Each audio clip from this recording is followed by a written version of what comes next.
peut rappeler le principe à Adriana? Shaden, qu'est-ce qu'on a fait? Il faut raconter l'histoire et on doit poser les images sur le tapis et raconter l'histoire. En même temps, on doit faire le parcours avec le robot. Première étape, on positionne nos images sur le quadrillage où on veut. Et ensuite, avec notre robot, où est-ce qu'on l'emmène, Ayoub? Dans la première image. Et qu'est-ce qu'on fait quand il s'arrête sur la première image? On commence à raconter. On commence à raconter notre histoire. D'accord? Et ensuite, on continue. Allez, distribue les robots, on se met en groupe. Ma chef d'établissement m'a dit, tiens, on a reçu des robots. J'étais pas du tout au courant que ça existait en fait.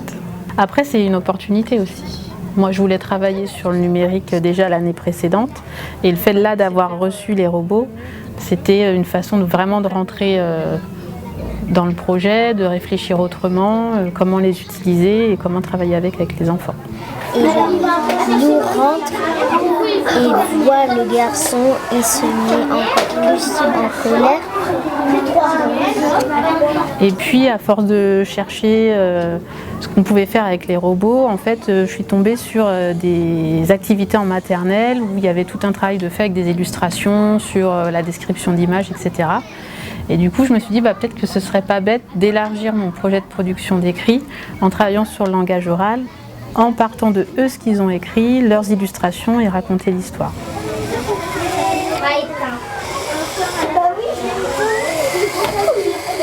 L'année dernière, on a écrit notre conte et c'est vrai que pour certains élèves pour qui l'écriture était compliquée, ils se sont vite démoralisés en fait. Là, il y avait un petit peu la carotte au bout de dire voilà, si on écrit un conte, même petit, même simple, on l'écrit aussi pour les autres, pour pouvoir le raconter. Et en plus de ça, on va utiliser le robot, ça ramène quelque chose de ludique. Et je trouvais aussi que ce qui était intéressant, c'était de leur montrer qu'on avait appris quelque chose au début de l'année, utiliser les robots, et on va le réutiliser. Et je trouve que pour les enfants qui étaient en difficulté sur la production d'écrit, c'était un moyen de montrer et de dire moi peut-être qu'en production d'écrit, mon conte il est moins intéressant, moins complet, mais par contre j'ai bien compris comment fonctionnaient les robots et du coup, il y a quelque chose que je sais faire et je trouvais ça positif pour eux. Il ne va pas se déplacer comme ça, il va juste tourner sur place comme ça, d'accord?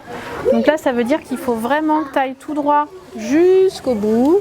L'utilisation du numérique, plus la production d'écrit, on travaille le questionnement, les maths, le français, les arts parce qu'on fait des illustrations. Et puis après, je voulais vraiment travailler la coopération.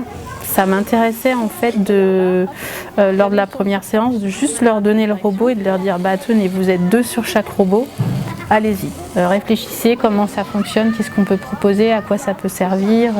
Voilà, donc un échange d'idées pour découvrir en fait.